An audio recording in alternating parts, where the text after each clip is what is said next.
सभी सनातनी बंधुओं को जय श्री श्याम।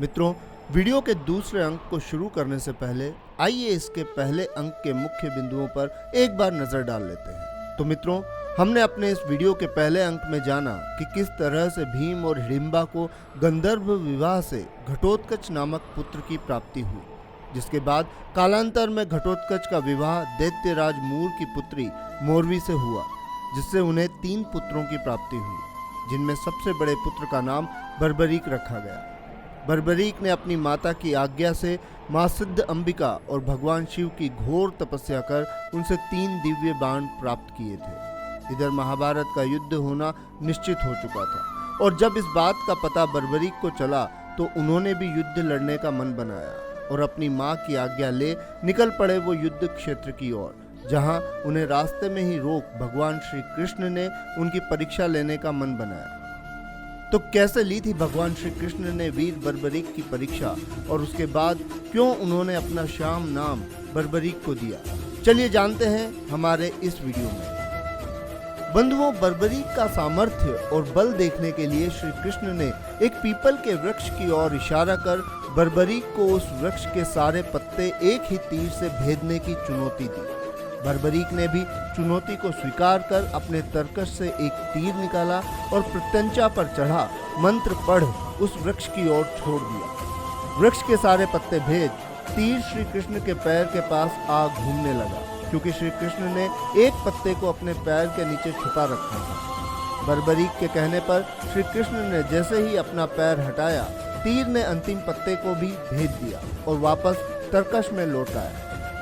कहा जाता है कि आज भी वो पीपल का वृक्ष हरियाणा के हिसार जिले में वीर बर्बरान नामक स्थान पर मौजूद है और इस स्थान का नाम भी वीर बर्बरीक के नाम पर ही रखा गया है।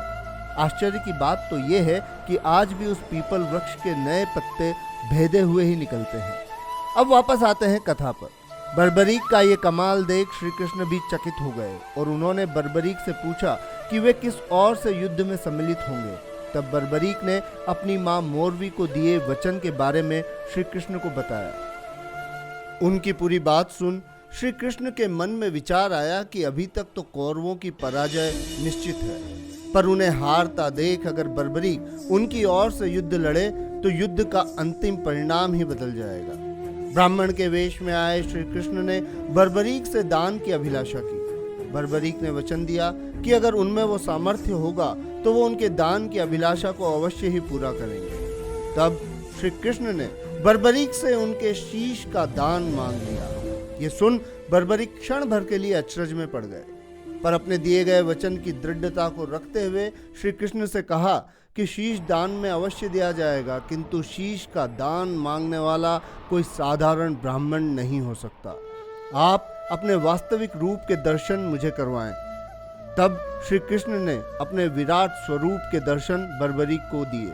इसके पश्चात उन्होंने बर्बरीक को बताया कि युद्ध आरंभ होने से पहले युद्ध भूमि में रणचंडी की पूजा के लिए एक वीर के शीश के दान की आवश्यकता होती है। श्री कृष्ण ने बर्बरीक को महाभारत युद्ध के सबसे वीर की उपाधि से अलंकृत किया और उनसे उनके शीश को उन्हें दान में देने का आग्रह किया।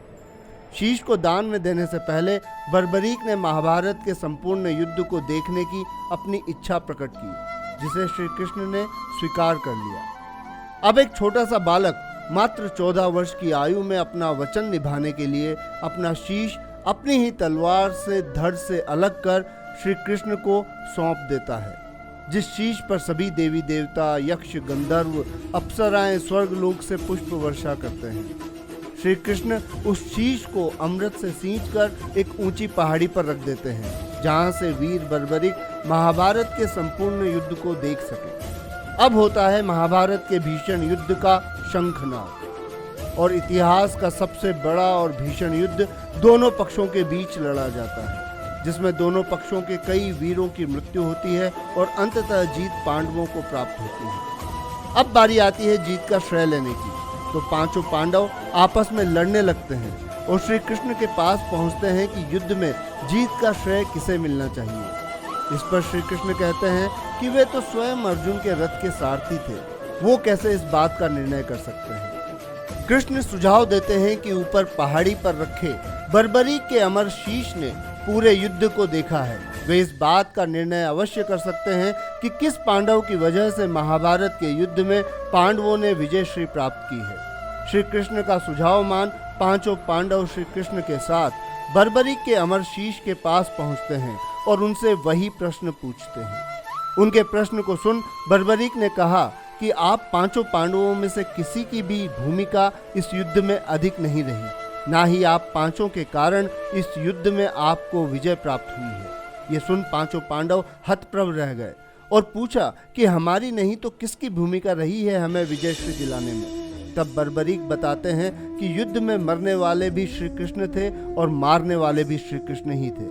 मुझे पूरे युद्ध क्षेत्र में केवल कृष्ण और युद्ध क्षेत्र के ऊपर घूमता सुदर्शन चक्र ही दिखाई दे रहा था। बर्बरीक की इन बातों को सुन कृष्ण इतने प्रसन्न हुए कि उन्होंने बर्बरीक को वरदान दिया कि कलयुग में तुम्हें मेरे श्याम नाम से जाना जाएगा और तुम अपने सच्चे भक्तों की सभी मनोकामनाएं पूरी कर अपनी मां को दिए वचन अनुसार हारे का सहारा कहलाओगे।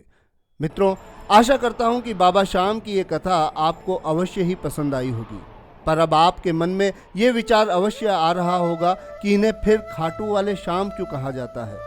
तो इसके पीछे भी एक कथा है और इस कहानी के लिए इंतज़ार कीजिए बाबा श्याम के वीडियो के हमारे अगले अंक का, जिसमें हम खाटू से जुड़ी एक रोचक कथा आपको बताएंगे और आप जानेंगे खाटू धाम के बारे में।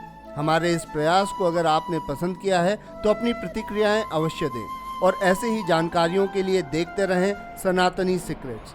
वीडियो को लाइक और चैनल को सब्सक्राइब कर सनातनी सीक्रेट्स परिवार का हिस्सा अवश्य बने। अभी के लिए आज्ञा चाहूँगा। धन्यवाद। जय श्री राम, जय श्री श्याम।